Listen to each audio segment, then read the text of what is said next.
Okay, let's take a look at example 2. Now this one, I went on and I plotted all the points for you. The points are 1, 4, 3, 6, 6, 3, and 4, 1. That's what's showing up here. This one you can probably tell is a little bit different from example 1 because you cannot simply count the length and the width because it's not going straight across the grid lines. It has a slope. Like it's cutting through diagonally, so we can't count those spaces. So what we're going to have to do is we're going to have to use the distance formula to find the length and the width.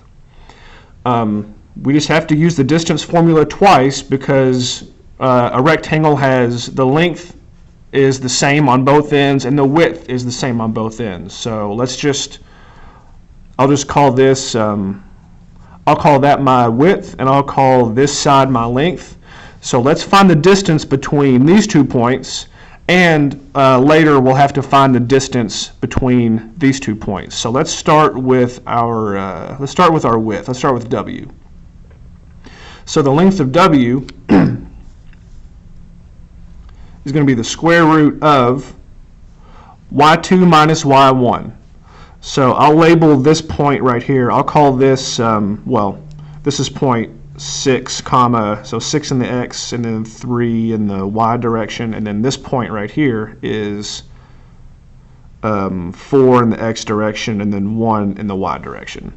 So we got these 2 points. This is 4, 1. This is 6, 3. We can label this, we can label our 6 and our 3. We can call that x1, y1 if you want, and then we can call our 4 and 1 our x2 and our y2. Or you can call these x1, y1. You can call this your x2, y2. It really doesn't matter. You just have to be consistent.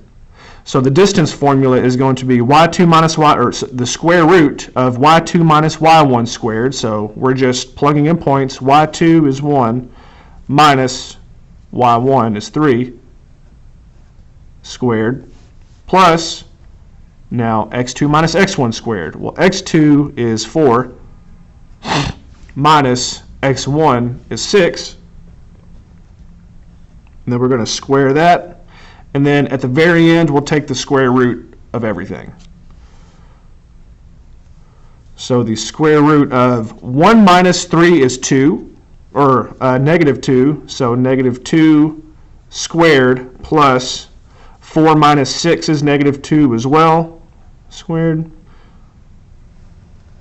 I'm just doing step by step. So I went from 1 minus 3 and 4 minus 6 to both of those are negative 2. That equals the square root of negative 2 squared is 4 plus negative 2 squared. Anytime you square a number, positive or negative, your answer is going to be positive. So negative 2 times negative 2 is a positive 4. So the length of W from here to here is going to be the square root of 4 plus 4, which is the square root of 8.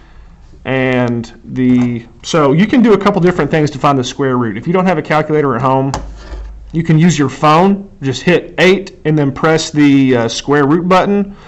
Or you could just go to Google and type in what is the square root of 8, and it'll spit out an answer for you. So the square root of 8 is 2.8. Okay, and that's the length of W. We're almost done. Now we just have to find the length, or I guess the distance between these 2 points on our L. So we're going to use the same distance formula, but we're going between this point and this point. So let's label this. This is 1 in the x direction and 4 in the y direction. So now we're finding the distance between these 2 points, 1, 4 and 4, 1. So my y2, I can call this y2, and I can call these my x1, y1 if you want. Like I said, it doesn't matter. So y2 minus y1, 1 minus 4 squared plus x2 minus x1, 4 minus 1. Now I'm subtracting the x values of those 2 points squared. Okay, and that's going to be equal to the square root of, well, 1 minus 3, or 1 minus 4 is negative 3, Negative 3 squared is just positive 9. Plus, and then same here, 4 minus 1 is 3. 3 squared is 9. So this gives you the square root of 9 plus 9, or the square root of 18. And the square root of 18 is 4.2.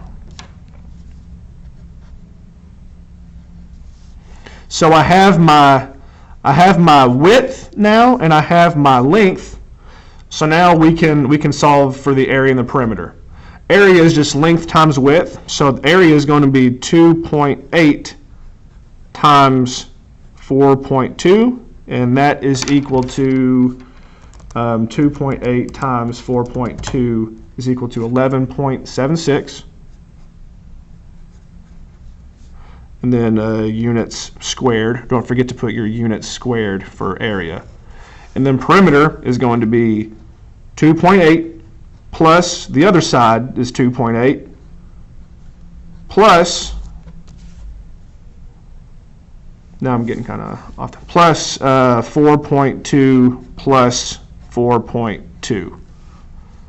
So my perimeter is equal to 2.8 plus 2.8 plus 4.2 plus 4.2. My perimeter is equal to 14 units.